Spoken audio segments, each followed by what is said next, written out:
Hey y'all, today it is Monday, July 2nd. I'm your girl, Shawnee C, and you are watching Shawnee C TV, baby. So, if y'all haven't already seen it, season 2 of Luke Cage is now available on Netflix. Y'all, let me just say, season 2 was so much better than season 1. In my personal opinion, I feel like they dug into more of who Luke Cage is morally, and he starts to fight with who he wants to be and who he used to be. Basically, he starts to fight between the two and tries to figure out who he's going to be. So it was really good. First, let's do a little recap of season 1. Now, if you remember in season 1, they showed how Luke Cage, when he came to Harlem, and he was at Pop's barbershop and everything, helping out there, and then he starts fighting crime in Harlem, which is mainly Cottonmouth, who is the number one arms dealer who is in Harlem. His cousin Mariah Dillard, she is a congressman, or no, I'm sorry, she's a councilwoman. She's a councilwoman, I think, but she actually she doesn't stay councilwoman, because in season 2 they called her former councilwoman. I don't really remember how she became not being councilwoman anymore, but whatever. So Mariah actually ends up killing Cottonmouth in season 1. Because he starts to make fun of her of how she got molested by their Uncle Pete, when they were younger. So she actually ends up killing him, and she takes over and she becomes the boss of the gun business that their family is a part of. And season 1 basically ends with Luke Cage and Mariah basically fighting against each other. Mariah has her right hand, which is Shades, who was Cottonmouth's right hand, but when Luke Cage came in, nobody liked how Cottonmouth was dealing with things, and then Cottonmouth is dead now. So Mariah, starting off in season 2, Mariah and Shades are working together as partners, and they're also like a couple. It's fucking weird to see, but hey, I think it's weird because me personally, I don't find Alfre Woodard attractive, so her kissing on anybody is fucking ugly, but hey. So, season 2 takes place after the events that happened in The Defenders. So, if you remember in The Defenders, at the end when they were fighting at, I forgot what building they were at, but when they were fighting there, it was Luke Cage, Jessica Jones, Iron Fist, and Daredevil. And Daredevil ended up not making it out alive. Everyone he suspected as being dead, even though I don't really think he is. Misty, if you remember when Misty was trying to help Claire, and I don't remember the girl name, but the girl who be with Iron Fist, she was trying to help them, and she ends up losing her right arm. So in Luke Cage's second season, they start off, they don't start off, but you actually see Misty in the first couple, and like really half the season without her right arm, and she's functioning, but she's struggling because she was a righty, so she's learning to do everything without her right arm. And she's really passionate about what she does. If you've seen in the first season and in the little bit that she was in the Defenders, she's also dealing with the loss of her partner Scarf, who was in season 1, and coping with the fact that he was actually a dirty cop, because she thought that Scarf was somebody who was like, basically the ideal great cop, and she looked up to him. And to find out that, someone she's been close with and been partners with for so many years, and somebody who she was really close to just in her personal life as a friend was, a dirty cop, and he was working with Cottonmouth, getting paid with Cottonmouth, informing Cottonmouth, and like basically setting up people. It really kind of gets her throughout the season, and she fights with trying to send the bad guys to prison legitimately and not becoming Scarf.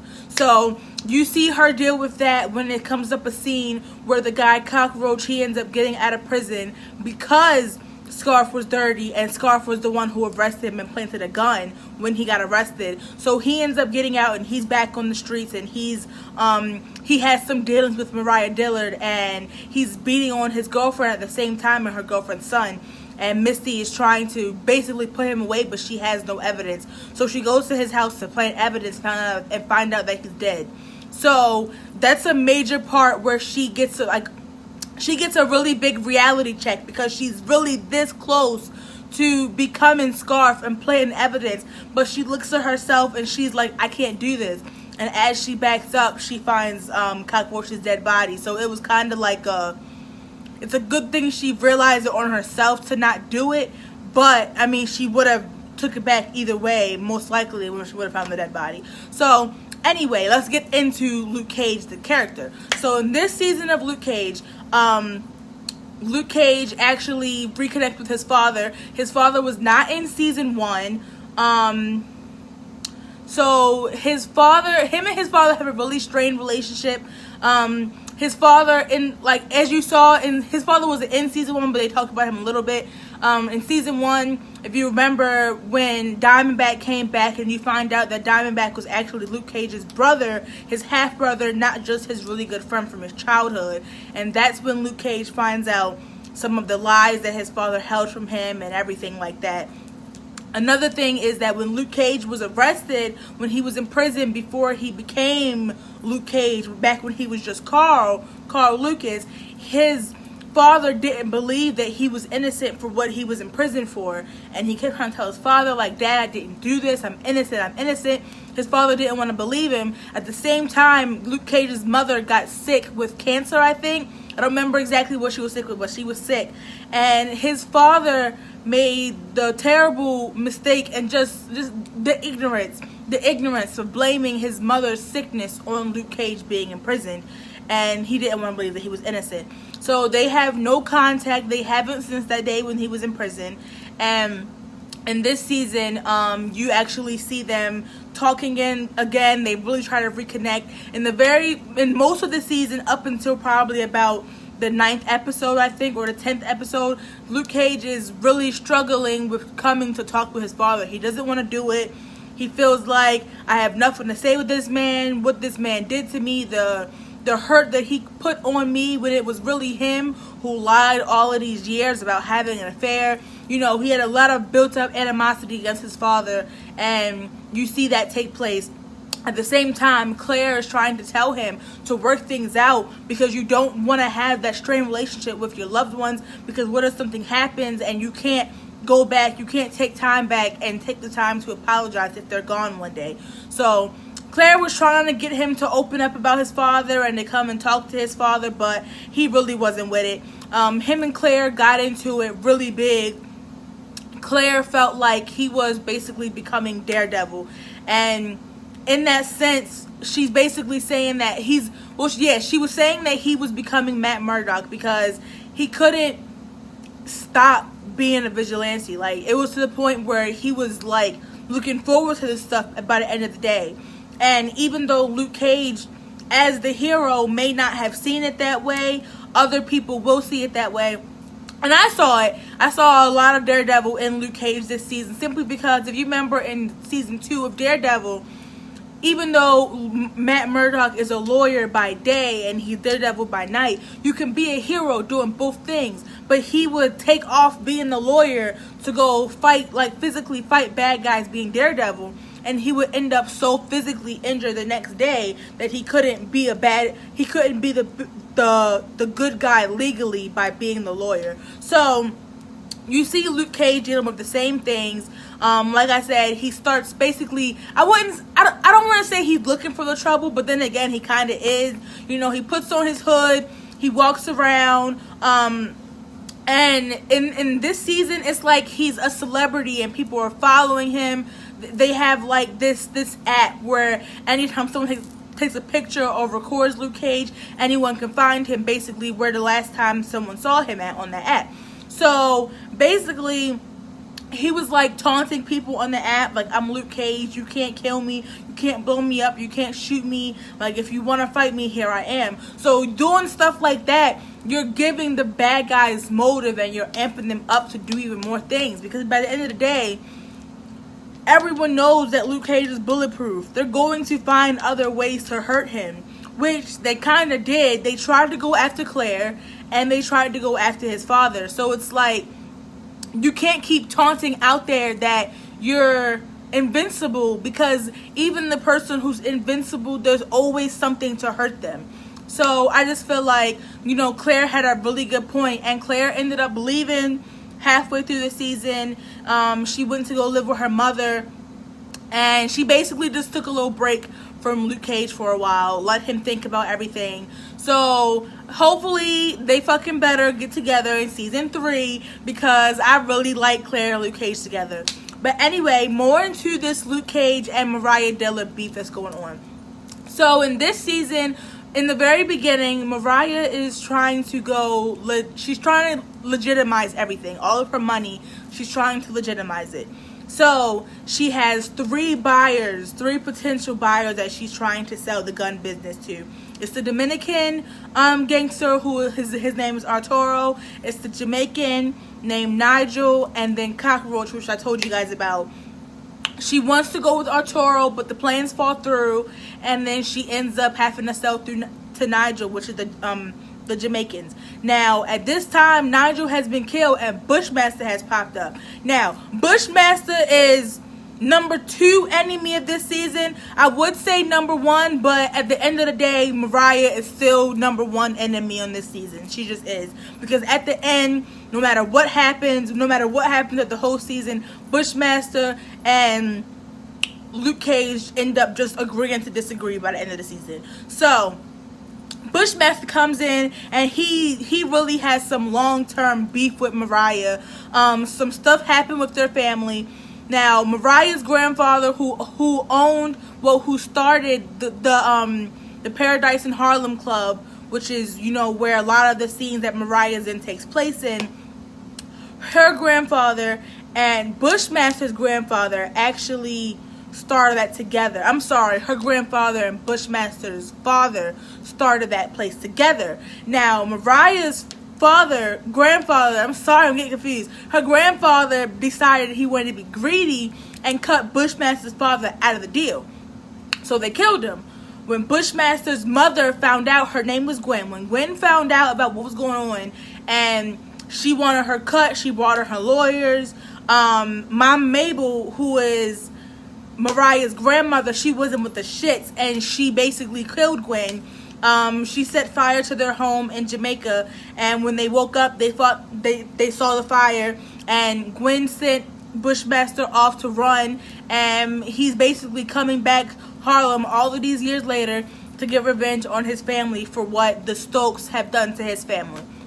So you see all of that unravel. In the beginning, Mariah has no idea who Bushmaster is, what he has done. She hears the name and gets a little freaked out because the name has run in the Jamaicans for over years. So she remembers that Bushmaster name, but she doesn't know exactly who this guy is until later on when he explains it to her.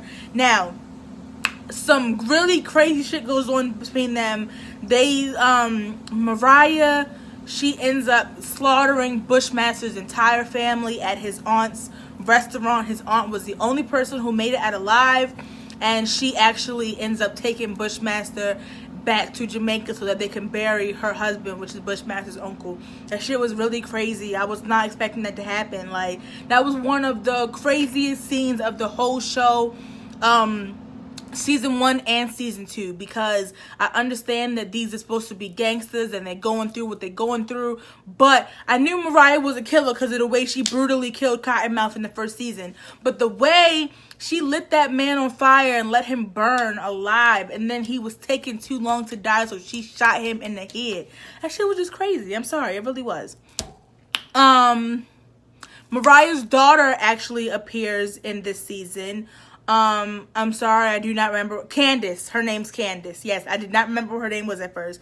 But Candace actually shows up in this season. Now, we didn't know she had a daughter, but apparently I told you that Mariah was molested by her Uncle Pete when she was younger.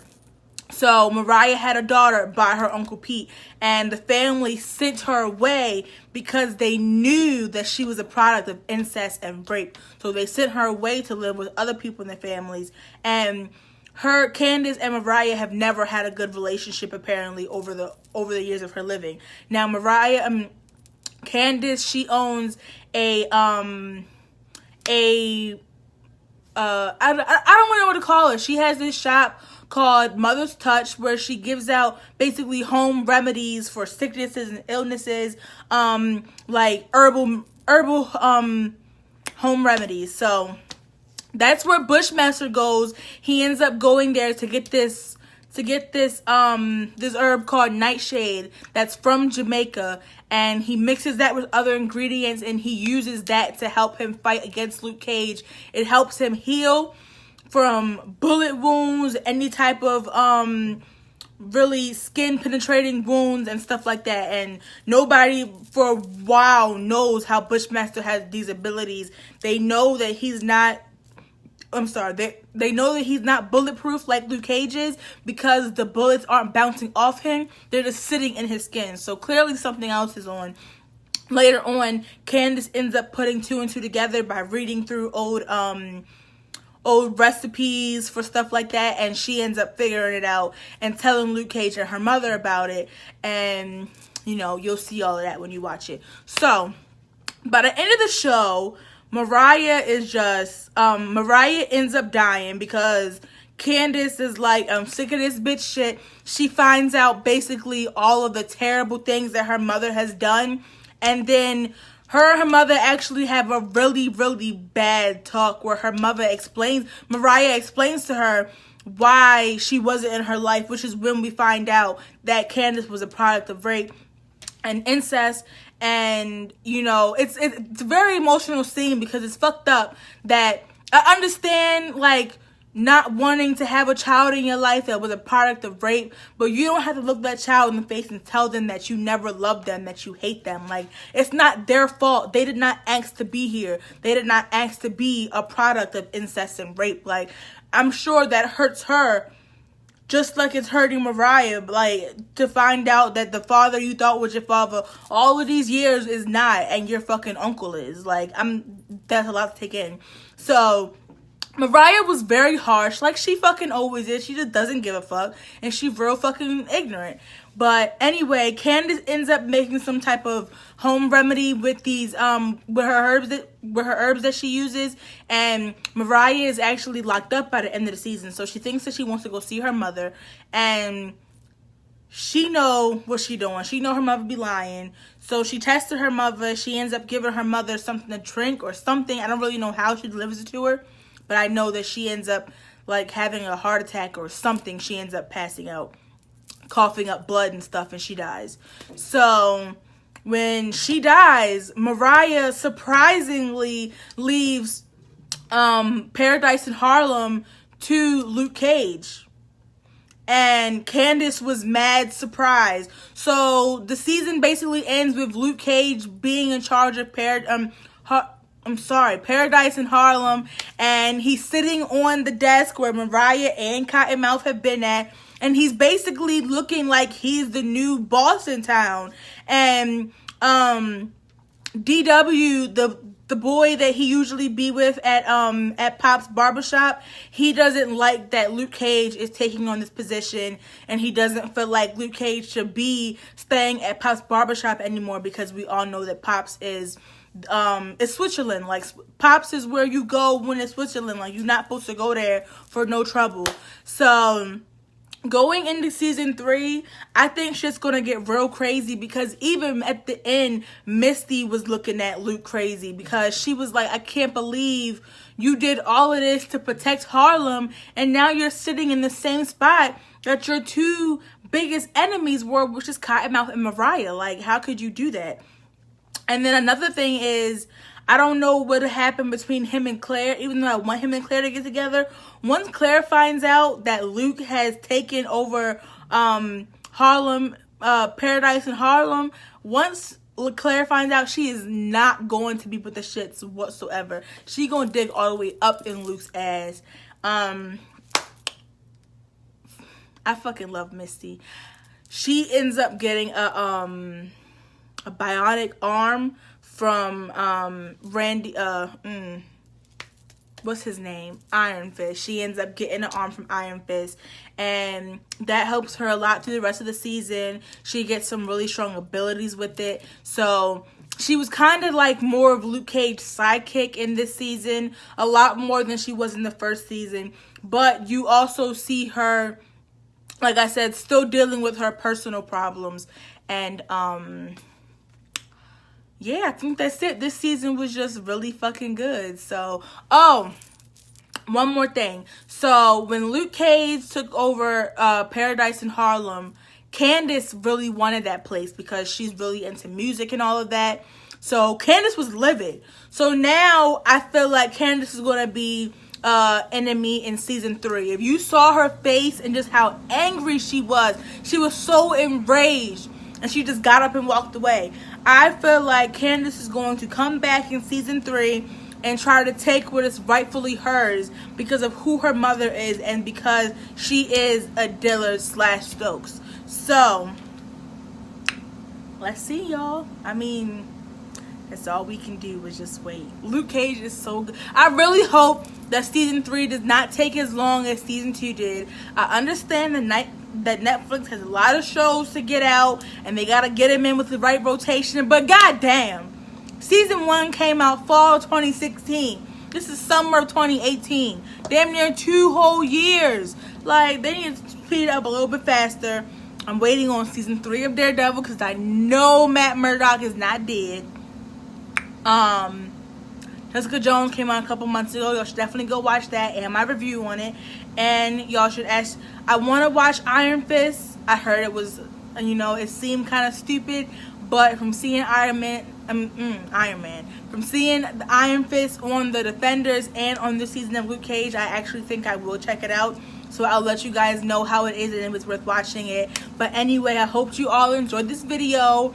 Definitely go check out Luke Cage season 1 and season 2 on Netflix and tell me y'all how you like it. Bye, y'all.